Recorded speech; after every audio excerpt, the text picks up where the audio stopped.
Ouais l'équipe, salut à tous, supporters, supportrices du Paris Saint-Germain, supporters, supportrices des autres clubs. J'espère que vous allez bien et je suis tout simplement heureux de vous retrouver pour la petite vidéo d'avant-match. Oui, enfin les amis, la trêve est terminée. La Ligue des Nations, youpi, la France championne, on est parti sur les champs pour fêter ça. Non, je déconne. Bref, c'est terminé. Retour de la Ligue 1.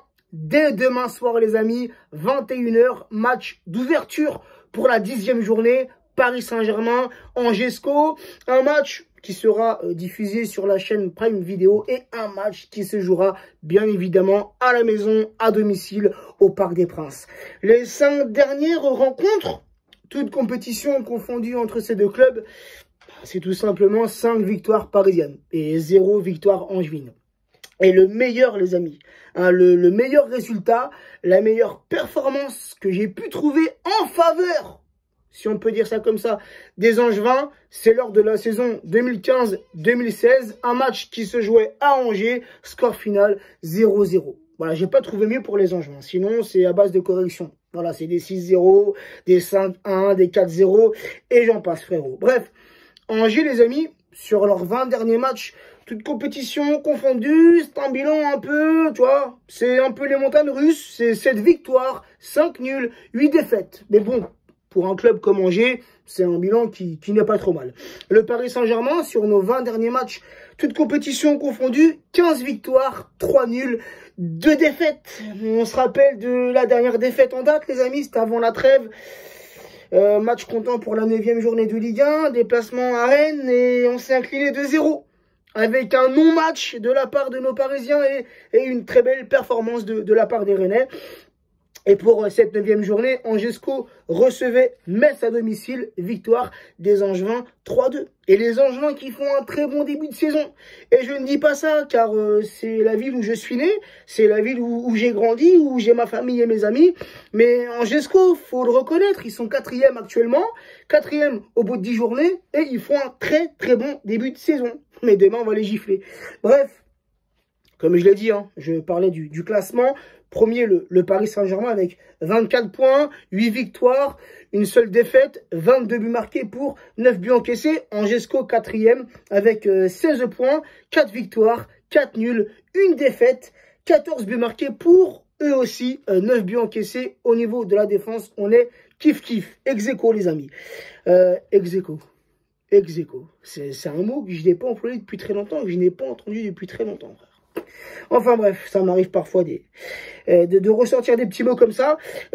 Sur les 11 dernières rencontres de Ligue 1 entre le Paris Saint-Germain et Angesco, la stat, elle est folle, frérot. C'est 10 victoires parisiennes, un match nul.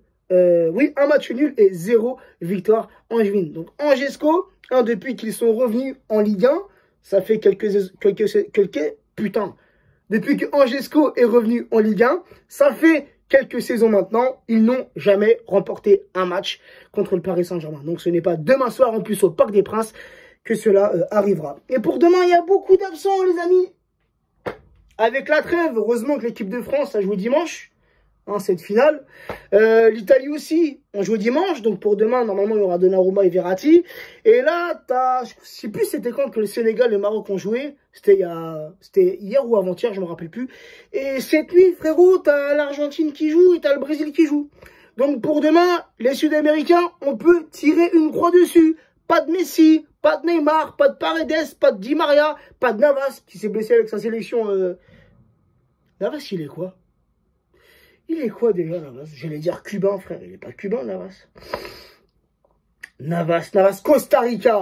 Voilà, putain. Ah ouais. Je sais pas pourquoi j'ai pensé à Cuba, frère. Bref, Navas qui s'est blessé avec le Costa Rica. Donc, indisponible pour la réception d'Angesco demain. Donc, ça sera, bien évidemment, une équipe un peu remodelée, hein, si on peut dire ça comme ça. Moi, perso, je resterai dans un 4-3-3 avec Donnarumma dans les cages parisiennes. Dagba, puisque je ne sais pas si Hakimi, il a enchaîné beaucoup de matchs. Je pense que Hakimi, même si demain, je pense qu'il sera sur le banc, c'est préférable de le faire débuter en tant que remplaçant. Donc, Dagba, latéral droit, Nuno Mendes, latéral gauche. La charnière, j'associerai Kipembe à Kerrer. Je pense que Marquinhos va jouer cette nuit, à moins que je me trompe. Ensuite, les milieux, le milieu devant la défense, le milieu à 3, le milieu récupérateur, Verratti. Herrera, milieu droit, Rafinha, milieu gauche. Et l'attaque parisienne, une attaque qui sera pour moi plutôt bonne pour affronter une équipe contre Angers.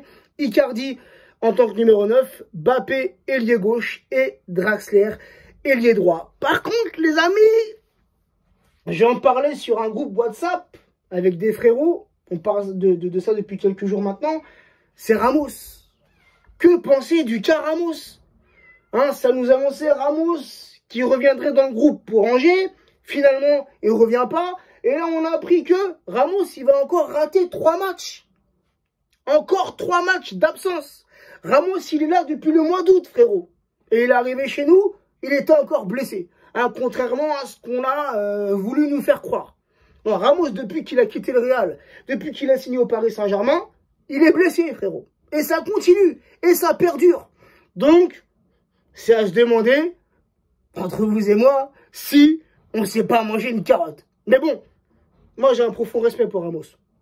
Après, c'est vrai qu'il est âgé, il est plus sur la fin que sur le début de sa carrière.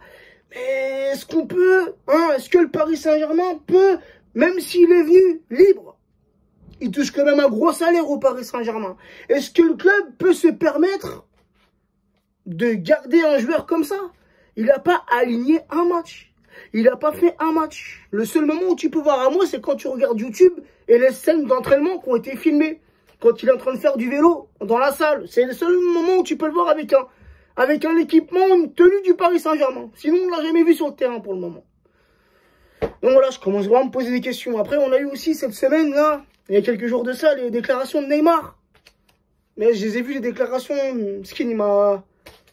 Tu vois, il y en a beaucoup qui disent, ouais, le mec, il se plaint, il est blindé d'oseille, il peut changer de vie quand il veut et tout. Mais moi, quand j'ai vu les images, frérot, déjà, j'ai senti quelqu'un de sincère.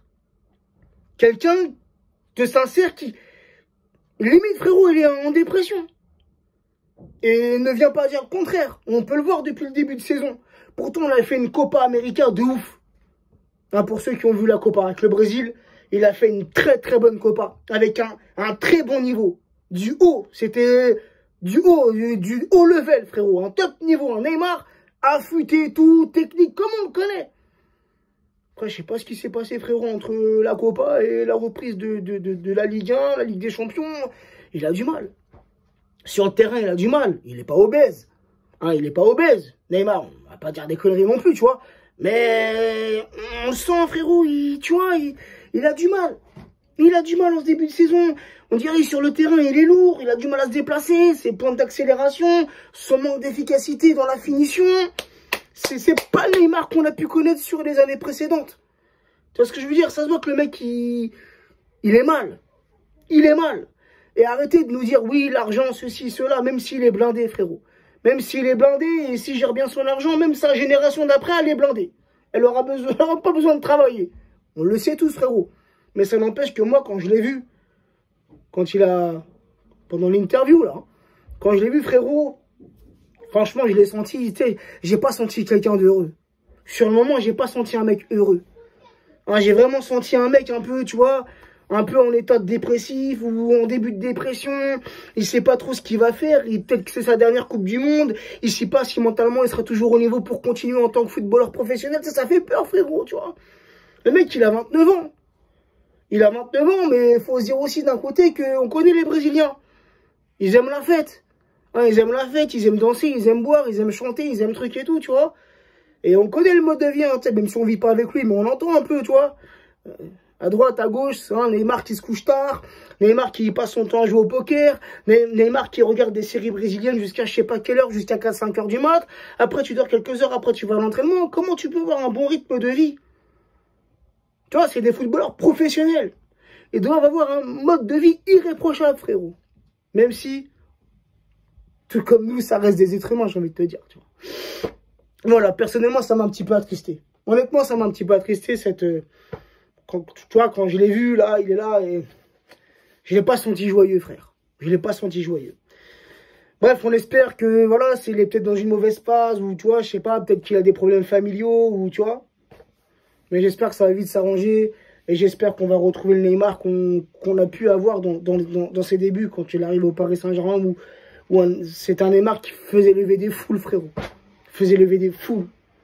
Il est tellement capable, frère. Il est tellement capable. C'est un génie sur le terrain. C'est un génie. À lui tout seul, il peut te changer le cours d'un match. Donc j'espère qu'on va retrouver un Neymar affûté et un Neymar physiquement au top et aussi mentalement, les amis. Bref, mon petit prono pour demain et je finirai là-dessus. 3-0 pour le Paris Saint-Germain. N'hésitez pas en commentaire à me donner votre compo ainsi que votre prono. Ciao la team.